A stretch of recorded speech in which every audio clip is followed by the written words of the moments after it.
Welcome to Blizzard Fire. We hope this video helps fire up your solution. In this video, I will show how to change 2011 Dodge Durango headlight. Start by parking on a flat surface and disconnecting the battery to avoid shocks.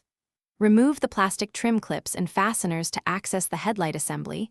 Keep all screws in a labeled tray. Gently pull the assembly forward, unplug the bulb connector, and replace the bulb with the correct type before reassembling in reverse order. With the hood open, remove the radiator cover and any obstructing trim panels carefully. Locate and remove the mounting bolts while supporting the assembly so it does not drop. Unplug the headlight connector by pressing the release tab and slide out any wiring clips from their retainers. If the assembly resists, double-check for hidden screws behind the fender or under the bumper before forcing removal to avoid breakage. If you're finding this guide helpful, please subscribe and like to support more clear repair videos. Quick recommendation: read anywhere with the new Kindle Paperwhite. It's great for waiting on parts or following manuals while you work.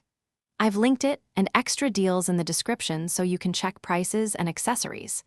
Thanks for the support. Now let's get back to the video. When installing the new bulb, avoid touching the glass surface with bare hands to prevent hot spots and premature failure. Insert the bulb with correct alignment of tabs and rotate until it locks into place, then reconnect the wiring harness.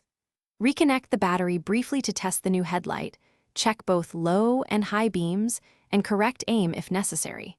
Once verified, reassemble trim and fasteners securely.